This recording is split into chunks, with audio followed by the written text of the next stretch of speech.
Hello dear children, आज हम पढ़ेंगे chapter number 3 farmers and herders the earliest societies. इस चैप्टर में आज हम पढ़ेंगे कि जो सबसे पुरानी जो सोसाइटीज़ थी जो इस धरती पे बसी, वो सोसाइटीज़ कैसे रहा करती थी, क्या उनके टूल्स थे, खेती करती थी कि नहीं करती थी, जानवर पालती थी कि नहीं करती थी, ये सब चीज़ें जो नियोलिथिक सोसाइटी थी, नियोलिथिक माने न्यू स्टोन एज की जो सोसाइटी थी वो कैसे रहती थी, क्या इस्तेमाल करती थी, क्या खाती थी, कैसे कपड़े पहनती थी, कैसे मकान थी, ये सब चीज़ें हम इस चैप्टर के अंदर धीरे धीरे जानेंगे। जैसे कि इस चैप्टर का नाम है फार्मर्स एंड हर्डर्स, तो इससे ही हमें पता चल जाता है कि वो जो भी लोग थे वो खेती करते थे और हर्डर्स माने जानवर पालते थे लार्ज नंबर्स में। तो यहाँ पर शुरुआत में ही कुछ नाम दिए हुए हैं, जैसे कि बुरज़ाहोम, मेहरगढ़, चिरांग, हालूर, गुफकराल, पय्यमपल्ली, ब्रह्मगिरी मैंने लिखा है खुद अपने हाथ से। तो ये वो जगह है जहाँ पर नियोलिथिक साइट्स मिली हैं, ठीक है। जैसे बुरज़ाहोम ये कश्मीर के अंदर है, मेहरगढ़ पाकिस्तान के अंदर है, पय्यमपल्ली तमिलनाडु में है और ब्रह्मगिरी कर्नाटक में है। तो ऐसे कुछ साइट्स हमें मिली हैं मुख्तलिफ एरियाज़ के अंदर, हिंदुस्तान के मुख्तलिफ जगहों पर मिली हैं, ठीक है। ऐसी एक जगह का जिक्र यहाँ पर आ रहा है जिसे गोबेकली टेपे बोलते हैं। ये कहाँ पर मिली है? टर्की के अंदर मिली थी, ठीक है। और ये 1000 ईयर पुरानी है, 11,000 ईयर पुरानी है। ऐसे ही अब चलते नियोलिथिक पीरियड, तो मैंने आपको बता ही दिया था 8000 से 4000 BCE के बीच में रहा था, ठीक है। इसे नियोलिथिक एज बोलते हैं। नियोलिथिक एज के अंदर नव पाषाण युग बोलते हैं इसे हिंदी में। ये नए ज़माने का पाषाण युग था। इसके अंदर लोग थोड़े से और भी बेटर तरीके से पत्थर की चीज़ें बनाने लगे थे। इस चैप्टर को थोड़ा डिटेल में पढ़ेंगे तो हमें पता चलेगा कि किस तरीके से रह रहे थे वहाँ के लोग, ठीक है। तो जो नियोलिथिक एज थी उसमें कई सबसे मेन बात ये थी कि इंसान खेती करने लगा था। अब वो इधर उधर भटकता नहीं था, एक जगह पर टिक गया था। नियोलिथिक एज के अंदर जानवर पालने लगा था वो, ठीक है। उसने समझ लिया था कि जानवर मेरे बड़े काम की चीज़ हैं, उनसे वजन ढोया जा सकता है, उनसे खेती कराई जा सकती है, उनसे भारी काम कराया जा सकता है जो इंसान खुद नहीं कर सकता, ठीक है। उनसे दूध निकाला जा सकता है, भोजन प्राप्त कराया जा सकता है मीट की फॉर्म में, दूध की फॉर्म में, अंडों की फॉर्म में। और बहुत सारी नियोलिथिक साइट्स मिली हैं दुनिया में, ठीक है। और मैंने जैसे आपको बताया कि मेहरगढ़ पाकिस्तान में, बुरज़ाहोम कश्मीर में, दाओजाली हार्डिंग असम के अंदर, ये बहुत इंपॉर्टेंट है याद रखना, दाओजाली हार्डिंग असम के अंदर, ब्रह्मगिरी कर्नाटक में और पय्यमपल्ली तमिलनाडु में। अब देखते हैं नियोलिथिक आदमी करता क्या था? एग्रीकल्चर करता था। एग्रीकल्चर सबसे बड़ी उपलब्धि समझ के चलो, एग्रीकल्चर, व्हील, ये सब चीज़ें बड़ी उपलब्धि थी इंसान के लिए, क्योंकि इंसान इनके बिना शायद सर्वाइव नहीं कर पाता। धीरे धीरे ये सीखी और इसलिए सर्वाइव कर पाया इंसान। तो एग्रीकल्चर करना सीख गया इंसान। उसे समझ में आया कि अगर मैं कुछ बीज बो दूँ तो बीज उगते हैं और उससे फिर बाद में उसे काटा जा सकता है, फसल को हार्वेस्ट करा जा सकता है, उसे उपजाऊ जो हमारी जो चीज़ें निकली हैं उनको इस्तेमाल करके मैं अब जिंदा रह सकता हूँ, खा पी के उनको स्टोर करा जा सकता है। तो ये सब चीज़ें इंसान ने सीखी। और एग्रीकल्चर में उसकी हेल्प, एग्रीकल्चर करने के लिए वो क्या करता था? वो ऐसी जगह पे मकान या घर बनाता था जिसके आसपास क्या होता था? पानी का कोई स्रोत होता था, ठीक है। और वो खेती करता था। इंसान जानवरों का इस्तेमाल भी करना सीख चुका था, ठीक है। तो आप जैसे देखोगे कि कुछ जगहों पे, जैसे कि पाकिस्तान में मेहरगढ़ के अंदर, दाओजाली हार्डिंग आसाम के अंदर बहुत अच्छे से खेती करने लगे थे लोग। ये ऐसे सबूत मिले हैं हमें। और वो क्या उगाते थे? जौ और गेहूँ, बार्ले एंड व्हीट, ये दोनों चीज़ें इंसान उगाया करता था। रियरिंग ऑफ एनिमल्स, जानवर पालना। इंसान जानवर पालने की कला में भी बहुत अच्छे से माहिर हो चुका था। सबसे पहला जानवर इंसान ने कौन सा पाला था? कुत्ता पाला था। सबसे पहला कौन सा जानवर पाला था? कुत्ता। फिर उसके बाद उसने दूसरी जानवर भी, जैसे बकरी, शीप, काऊ, ऐसे ऐसे जानवर, गोट, शीप, काऊ, बफेलो, ऐसे जानवर भी पाले, हॉर्स भी पाला। तो इनसे वो अलग अलग तरीके के काम लेता था। जैसे कि हॉर्स और मेल बुल का इस्तेमाल वो किस लिए करता था? वो इस्तेमाल करता था वजन ढोने में। गोट का इस्तेमाल करता था वो मिल्क, काऊ का इस्तेमाल करता था वो मिल्क के लिए, बफेलो का इस्तेमाल वो मिल्क के लिए करता था। तो इनका इस्तेमाल मिल्क के लिए करता था और मीट के लिए भी करता था। और जो हैन या दूसरे जानवर थे उनसे वो एग्स वगैरह का इस्तेमाल करता था। और जो आपका डॉग वगैरह से वो रखवाली का काम कराता था, तो इस शिकार में इस्तेमाल करता था। तो इस तरीके से वो अलग अलग जानवरों का इस्तेमाल करना सीख चुका था, उनको पालना सीख चुका था अपने मतलब के लिए, फ़ायदे के लिए। ठीक है। फिर इसके बाद आता है Neolithic settlements in the Indian सब कॉन्टिनेंट। जो इंडियन सब कॉन्टिनेंट था उसके अंदर नियोलिथिक सेटलमेंट में क्या क्या काम होते थे, कैसे कैसे वो रही, तो उसके बारे में ये जरा सा यहाँ पे जिक्र है थोड़ा सा। तो देखो नियोलिथिक सेटलमेंट्स के बारे में जो मेन है तो सब बता ही चुके हैं हम, लेकिन हाँ ये चीज़ें हैं कि इंडिया में जो नियोलिथिक सेटलमेंट थी उसमें घर बने हुए मिले, यानी कि इंसान घर में रह रहा था। कैसे घर में रहता था? ज़्यादातर मिट्टी के बने हुए घर होते थे, कुछ 5, 10, 15, 20 या थोड़े से ज़्यादा कुछ घर इकट्ठे बने हुए मिले हैं, तो वो विलेजेस कहलाते थे। विलेजेस में लोग रहते थे, कुछ फैमिलीज़ आसपास घर बना लेती थी, और वो फैमिलीज़ को किसके चारों तरफ से किससे घेर दिया जाता था? कांटेदार झाड़ियों से, ताकि कोई जानवर या कोई हमला ना कर सके अंदर आके उनके घरों पे। और उनकी फैमिली मड के घरों में, मड वाल के घरों में रहती थी। ठीक है। और ऐसी कुछ फैमिली मिलकर इकट्ठा एक ग्रुप बनाती थी जिसको बोलते थे ट्राइब। क्या बोलते थे? Tribe, TRIB, tribe. ठीक है। अब ये जो इनमें काम था वो भी बटा हुआ था, ऐसा नहीं कि कोई सा भी काम किसी को भी दे दिया। ज़्यादातर काम जो बांटा जाता था वो किस पे बांटा जाता था? एज पे, विजडम पे और फिजिकल स्ट्रेंथ पे, यानी कितनी उसकी उम्र है, उस पर कितनी अक्लमंदी है और उसमें कितनी शारीरिक शक्ति है। जैसे खेती करने का कठिन काम है तो वो उसी इंसान को दिया जाएगा जो ताकतवर है। जो मुखिया होता था इन ट्राइब का वो भी बहुत ताकतवर इंसान होता था, जो सबसे ताकतवर और होशियार इंसान होता था वही मुखिया होता था। सही है। वो सब पूरे ट्राइब के ऊपर राज करता था, हुक्म चलाता था, जो कहेगा वो बात मानी जाएगी। जैसे बूढ़े आदमियों को बच्चे रखवाने की या घर बार की देखभाल की वो दी जाएगी जिम्मेदारी, उनको मुश्किल काम नहीं दिया जाएगा। या छोटे छोटे जानवर चढ़ाने का काम दिया जाएगा, आसपास में जाओ जानवर चढ़ा के ले आओ, मुश्किल काम नहीं दिया जाएगा उनको। एज के हिसाब से काम थे, ताकत और एज के हिसाब से, अक्लमंदी के हिसाब से। हाउसेस, घर कैसे थे इनके?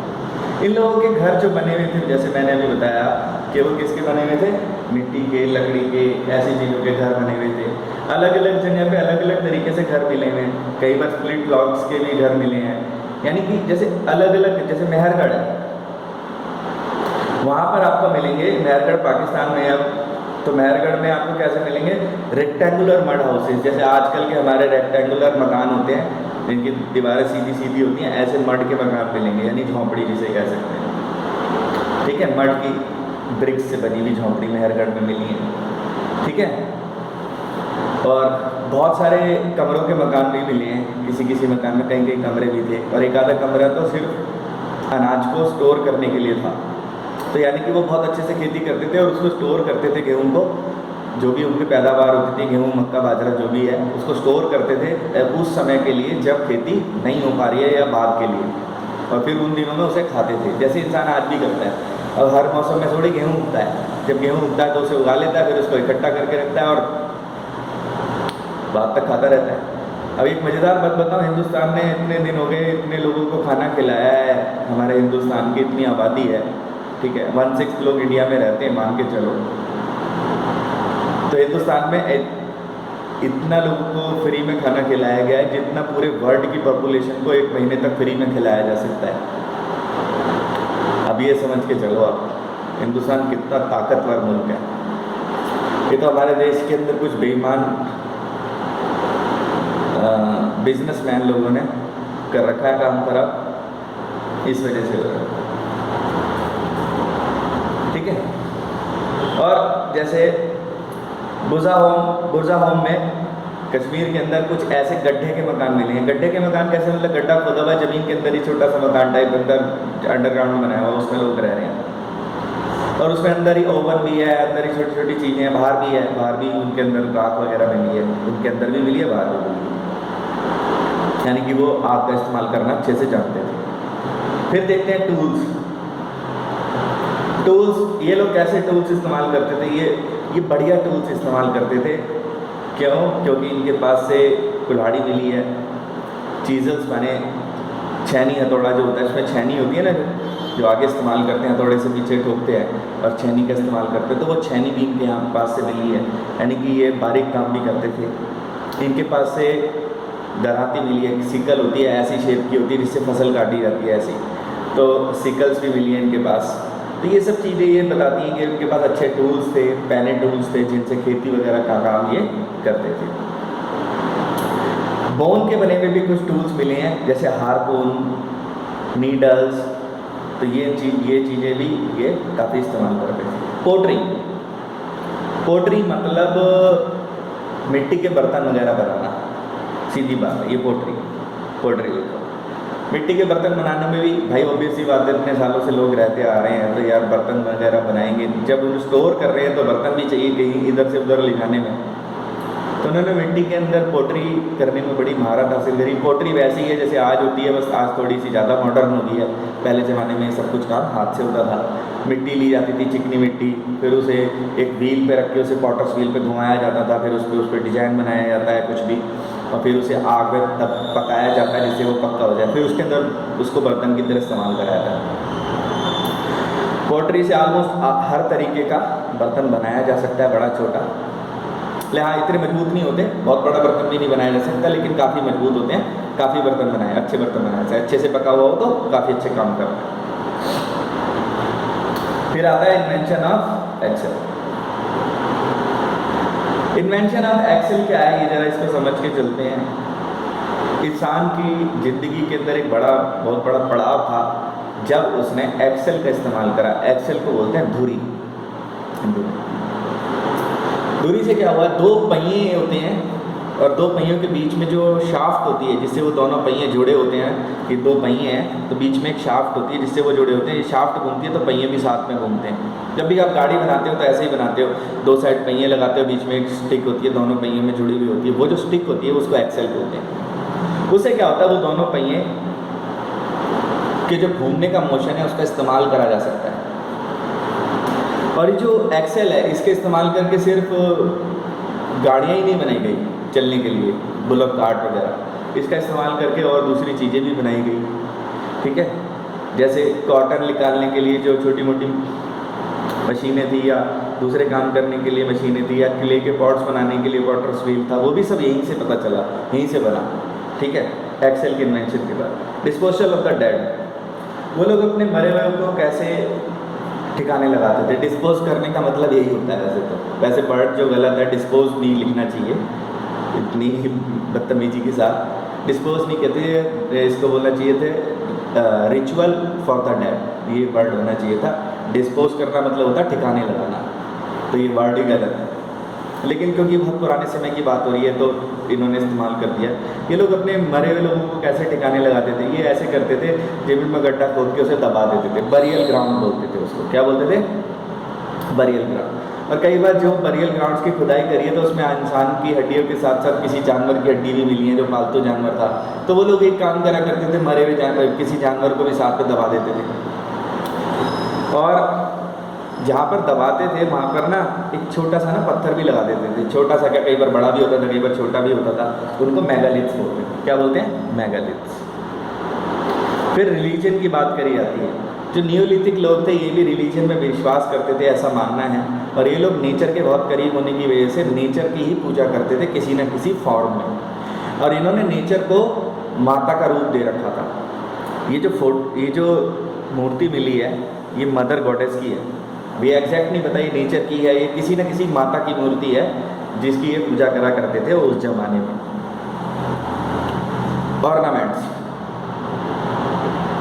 अब ये कुछ ना कुछ ज्वेलरी भी यूज़ करते थे, और जो ज्वेलरी यूज़ ही करते थे वो कई बारी लाइमस्टोन, टर्कवाइज, लापिस लजूरी, एक नीले रंग का बहुत खूबसूरत पत्थर होता है जिससे कलर्स भी बनते हैं, बहुत महंगा भी होता है। इतना महंगा भी नहीं है लेकिन मीडियम महंगा है, मीडियम सेमी प्रेशियस है। प्रेशियस स्टोन बहुत महंगे होते हैं, जैसे diamond, sapphire, blue sapphire, yellow sapphire, ऐसे बड़े महंगे होते हैं, लेकिन ये मीडियम महंगा होता है, सेमी प्रेशियस बोलते हैं इसको। लापिस lazuli, सैंडस्टोन, इन सब के बने हुए, हड्डियों के बने हुए, बोन्स के बने हुए, सी शेल्स के बने हुए ऑर्नामेंट्स इनके यहाँ पे मिले हैं, गले में पहनने के हार या ऐसी दूसरी चीज़ें, तो उससे पता चलता है कि ये लोग ऑर्नामेंट्स भी पहनते थे। अब उसके बाद जस्ट बाद नियोलिथिक के बाद कौन सी एज आती है? Chalcolithic as. कैल्कोलिथिक एज ये थी जो 4000 से 2000 BCE तक चली। इस एज के अंदर इंसान ने पहली बार डिस्कवर करा एक मेटल, और वो मेटल था कॉपर। इससे पहले इंसान को मेटल के बारे में बिल्कुल जानकारी नहीं थी, इसी के बाद इंसान को जानकारी मिली। इंसान ने मेटल डिस्कवर करा, और ये जो जब इंसान ने मेटल डिस्कवर कर लिया तो मेटल के औजार बनाए, हथियार बनाए, वो ज़्यादा कारगर थे, वो ज़्यादा शार्प थे, वो ज़्यादा अच्छे से काम करते थे, और इंसान के जीने की दिशा ही बदल गई। उसके बर्तन जो हैं अब मिट्टी की जगह किसके बनने लगे? कॉपर के बनने लगे, जो ज़्यादा समय तक चलता था। तब बस जीवन के अंदर बड़े बड़े बदलाव आने लगे मेटल की खोज के बाद। बारीक बारीक चीज़ें बनने लगी, जैसे सुई। तो ये सब चीज़ें बनने से इंसान की प्रगति बहुत तेज़ी से हुई।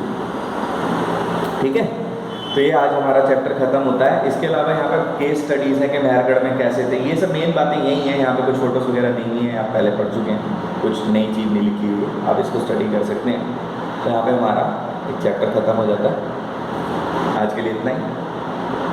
इस चैप्टर को, इसके क्वेश्चन आंसर्स मैं भेज दूंगा आपको, वो आप लिख लेंगे बाद में अपनी कॉपीज़ के अंदर। ठीक है, MCQs किसी भी चैप्टर के नहीं लिखने हैं, और जो चैप्टर में जो चीज़ के मैं क्वेश्चन, जैसे लॉन्ग आंसर के किसी के क्वेश्चन नहीं भिजवा रहा हूँ, तो वो वाले क्वेश्चन छोड़ देने हैं। ठीक है, डोंट बी ए फूल, जो मैं करा रहा हूँ वो मैं पूछूंगा पेपरों के अंदर। Okay, have a good day.